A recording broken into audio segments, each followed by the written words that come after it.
Hey everyone, welcome back. My name's Dustin Crace, and today we're going to do a game discussion, and we're going to talk about Strider. I played it on the PS4, but it's also available on the PS3, the Xbox One, and the Xbox 360, and it's brought to us by Capcom and Double Helix, who, if you know Double Helix, it's kind of a cause of concern for some people. They made Front Mission Evolved, they made Silent Hill Homecoming, and they made the new Killer Instinct. And yeah, you know, it's kind of like you see, for me personally, it's like you see Obsidian making a game and you're like, oh, here we go. But they actually did a fantastic job with this. I think they found kind of their niche, which is not doing like big, I guess, AAA titles, but sort of these smaller, more intimate games. Strider is awesome. I was really surprised. It really took Johnny Millennium's video where he and Rob are setting to play it, and just seeing how much they enjoyed it, being sort of old school gamers and fans of the original game, it really made me wonder, maybe, hey, this might be worth it. So I downloaded it, paid $15 for it, and had a great time. Got about 7 hours of gameplay, did not 100% the game, and with it being that short, this will probably be a game that, you know, somewhere down the line, I might go back to and play again to try to get that 100%. But yeah, you know, it takes the classic gameplay of Strider, which I was not immediately familiar with. I have the game up there now, and I've played it a few times. But growing up as a Nintendo kid, Strider was never on the Super Nintendo, and I never got the NES cart. So it was always kind of a Sega thing. And now that I've played this, I kind of want to go back and replay the game on the Sega Genesis, and you know, I kind of want to import the PS3 physical copy because it has Strider 1 and Strider 2 on there, and I don't know if they are. I don't know if I'd be able to play them because I think they're Japanese downloads, but they should be on the disc. I don't know why they wouldn't be on the disc, but. Yeah, I'm probably going to be looking to import that because that's how great this game was. I kind of want to have a physical copy on my shelf for it. But anyway, yeah, like I said, it takes that classic Strider gameplay and spruces it up with a Metroidvania twist. And if you're like me, that style, that 2D action-adventure exploration style of Castlevania and Metroid, I love that style. So when I heard that it was Metroidvania, I just went crazy and bought it, and it really scratched that itch that I've been having for a new Metroid game. Still hoping Nintendo will do that, but I don't know. But anyway, I don't know if this is a continuation of the series or a reboot because I'm not super familiar with the storyline of Strider. But it stars you as a Strider ninja. I think it's like Hiryu. Is that how you say his name?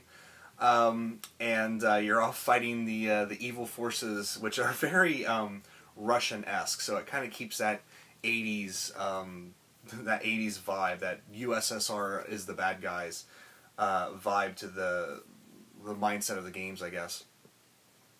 And it has you hacking and slashing through various robots and various levels, and everything about it is just gorgeous. I'm not going to talk too much about the storyline because the storyline, while there is a story there, it's really kind of in the vein of old action games. You know, just like a little cutscene before a boss battle and things like that.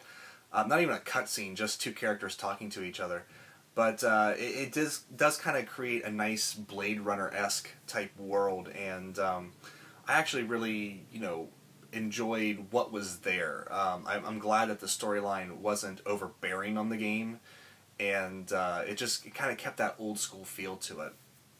The gameplay is really where this game is at. And if you've played the original Strider on the Sega Genesis, you know how easily this game is going to transition into the Metroidvania, with Hiryu being able to climb on walls and climb on ceilings and things like that. It just begs for this kind of treatment. And yeah, the combat is fast and furious. You have a lot of options at your disposal. You have 4 different sword types. There's plasma, I can't remember all the names. There's plasma, there's freezing, there's like an explosion one, and then there's a magnetic one. And out of all of them, I found the magnetic one to be the least useful. It really kind of slows your sword swings down. It throws out like two little bullets that fly around attacking enemies.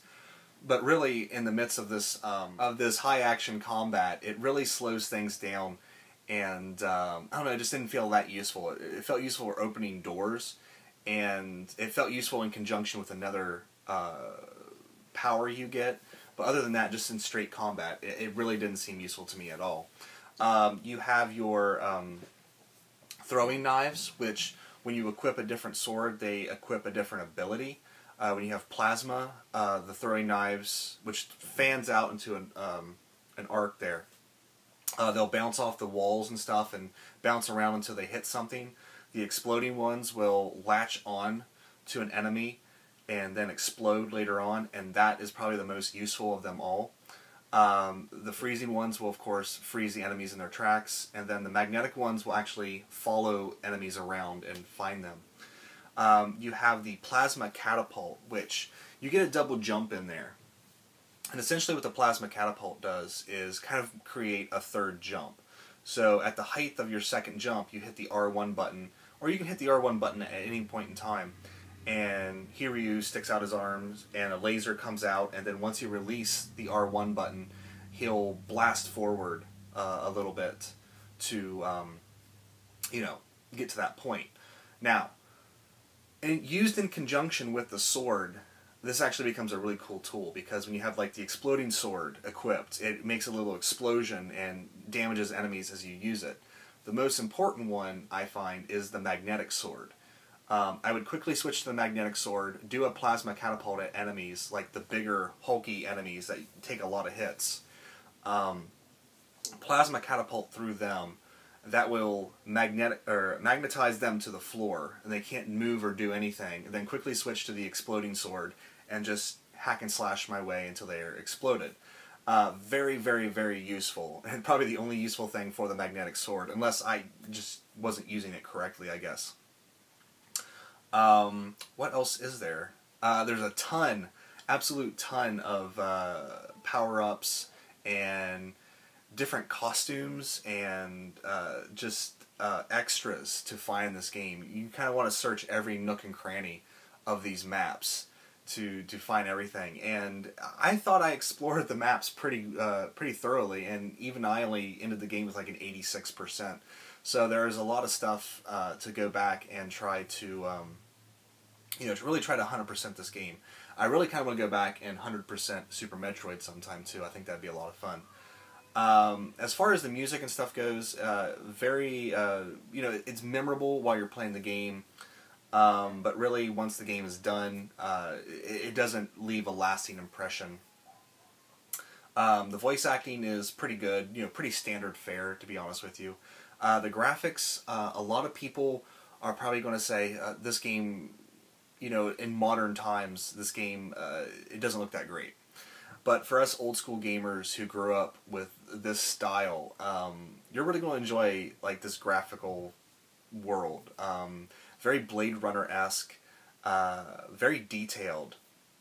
And sometimes the camera pulls back so far that you really can't see all the detail that's in these character models. But then when the camera zooms in, you see all the detail that went into these character models, and you're like, wow, this is... Like, I would love, a Metroid done in this style. It's too bad Double Helix was purchased by Amazon, because I would love Nintendo to just hand Metroid over to them and say, hey, do that with this. And I really feel like they would create something really awesome. I don't know if it had the same drenching atmosphere that Super Metroid had, but it definitely would have the gameplay there. But anyway, yeah, that's kind of just a short discussion on Strider. It's a short game. It's a fun game. You can wait for it to get free on PS Plus. I'm sure it will eventually. But, sitting here spending $15 on it, I don't feel like I wasted any money. So that's a thumbs up for me. But, yeah, it's definitely one of the sort of, I don't want to say hidden gems, but it definitely feels like not too many people out there are talking about Strider, because it is a downloadable title, and you know, it's not big AAA fare like everyone likes to talk about, but it's definitely worth your time, especially if you love the style or if you're a fan of old school Strider games. Definitely check it out. But anyway, that's it for this video. I want to thank you guys so much for watching. Take care. I'll see you next time.